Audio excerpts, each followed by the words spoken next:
ప్రజలను బీజేపీ మభ్యపెడుతోందని TPCC chief Mahesh Goud ఆరోపించారు. అభివృద్ధి సంక్షేమం ధ్యేయంగా ప్రజాపాలన కొనసాగుతోందని చెప్పారు. రాష్ట్ర ముఖ్యమంత్రి, డిప్యూటీ ముఖ్యమంత్రి, మంత్రివర్గ సభ్యులు, ఎంపీలు, ఎమ్మెల్సీలు, ఎమ్మెల్యేలు అందరం కూడా గ్రామానికి వెళ్లి తెలంగాణ నిర్మాణానికి పాటు పడదామనే పిలుపుని ఈ సందర్భంగా నేను గాంధీ భవన్ నుంచి ఇస్తా ఉన్నాను.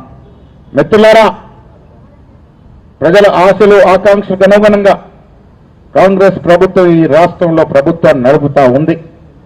2.5 ఏళ్ల తర్వాత అన్ని కార్యక్రమాలు పూర్తి చేసుకుని ప్రజల ఆకాంక్షలు నెరవేర్చుకుని ముఖ్యమంత్రి రేవంత్ రెడ్డి నేతృత్వం మళ్లీ ఎన్నికలకు వెళ్తాం. 100కి తగ్గకుండా సీట్లు తెచ్చుకొని గెలుచుకొని తెలంగాణ నిర్మాణానికి మళ్లీ పునరంకితం అవుతామనే మాట ఇస్తున్నాను, మనవి చేస్తా ఉన్నాం. తెలంగాణ వైపు భారతదేశంలో ఇతర రాష్ట్రాలు చూస్తా ఉన్నాయి.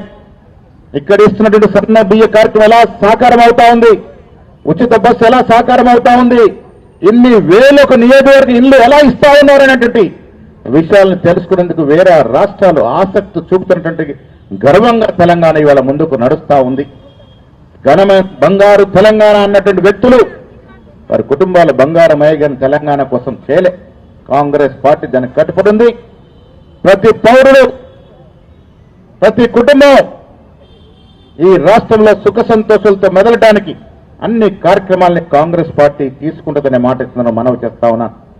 మాన్యులు ఐఏఎస్ అధ్యక్షుడు ఖర్గే గారు, సోనియా గాంధీ గారు, రాహుల్ గాంధీ గారు, ప్రియాంక గాంధీ గారు, వారి దృష్టి అంతా కూడా తెలంగాణ మీద ఉంది. వారి సహకారం సంపూర్ణంగా తెలంగాణ మీద ఉంది. ఖర్గే గారి ఆశీర్వాదం, రాహుల్ గాంధీ గారి సహకారంతో ఈ రాష్ట్రంలో కాంగ్రెస్ ప్రభుత్వం ప్రజల ఆకాంక్షలకి